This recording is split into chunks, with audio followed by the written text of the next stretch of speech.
또 궁금하셔서 질문을 많이 하는 것들 중에 하나가 침 치료를 매일 해도 되는지 아니면은 침 치료를 며칠에 한 번씩 해야 되는지 또는 뭐 침몸살에 대해서도 여쭤보시는 경우도 많으시고요. 특히 이제 피 빼는 부항 치료를 하다 보면은 환자분들이 피가 많이 나왔나요? 피의 색깔은 어떤가요? 이런 것들에 대해서도 궁금해하시는 분들이 많습니다. 병원에서 대규모의 연구를 진행을 했어요. 약 7,000명 가량의 입원 환자를 대상으로 한약 치료 전후에 간 수치를 측정하여 간 기능이 어떻게 변화하는지 추적 관찰을 했는데요. 실제로 95% 가량의 환자들이 치료 전보다 치료 후가 간 기능이 그대로 유지가 되거나 또는 오히려 간 기능이 회복된 것으로 밝혀졌습니다. 더하여서 조금 재밌는 이야기를 해보자면은 한약은 실제로 우리 일상생활에서 이름만 바뀐 채 약으로 또는 식품으로도 많이 복용하고 있는데요. 여기서 제품명을 말씀드릴 수는 없지만 숙취 해소 음료 중에서도 한약 성분을 그대로 가져다 쓰는 경우도 많습니다. 그렇다면 이런 한약이 간에 안 좋다는 오해는 어디서 비롯됐을까 생각을 해보면은 바로 검증되지 않은 건강보조식품이나 민간요법에서 비롯되었다고 볼 수 있는데요.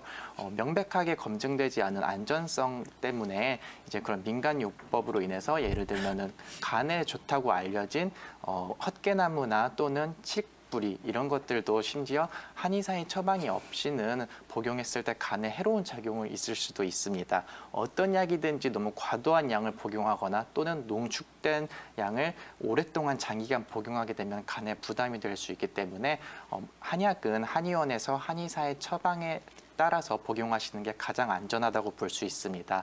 그리고 간이 이미 안 좋아진 상태에서도 한약을 복용해서 간 기능을 정상화시킬 수 있는데요. 실제로 한약 중에 생간 건비탕이라는 약은 손상된 간을 보호하고 또 지방간 같은 원인 증상을 개선하여 간 기능을 향상시킬 수 있습니다. 이제 방송을 보시는 시청자분들도 이런 근거 없는 속설 때문에 한약을 복용하시는 일을 꺼리시면 안 될 것으로 보입니다.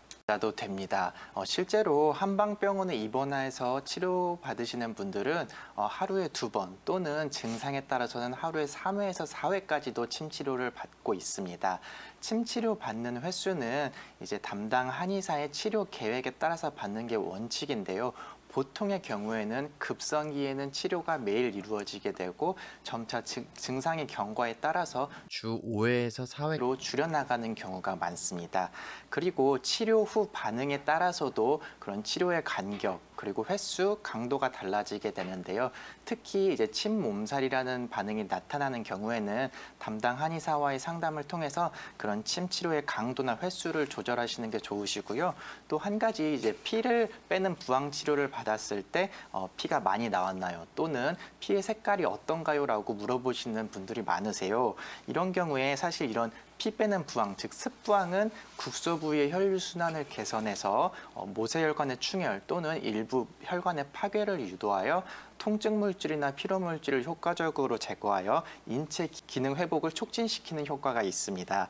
따라서 피를 많이 뺄수록 좋다거나 또는 어두운 피를 빼는 걸 목적으로 하지 않기 때문에 이제 치료를 받으시는 환자분들도 치료를 받으시면서 내가 피가 많이 나왔나 확인 안 하셔도 좋습니다.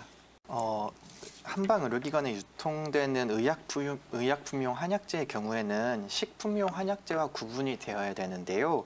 실제로 이런 의약품용 한약재는 식품의약안전처가 관리하고 있으며 지표물질과 유효성분의 기준을 충족하는 제품만이 유통되고 있습니다. 또한 약재의 색과 맛 그리고 냄새 등을 검사하는 관능검사와 함께 곰팡이 독소나 또는 잔류 농약, 중금속 등을 검사하는 이화학적 검사를 거치게 되므로 이 중 이상이 없는 품목에 대해서만 품질 관리 기준 승인을 받은 업체를 통해서 제조 및 공급이 이루어지게 됩니다. 따라서 한의원에서 처방받은 한약을 복용하실 때 이러한 걱정, 중금속이나 잔류 농약 걱정은 전혀 하실 필요가 없습니다.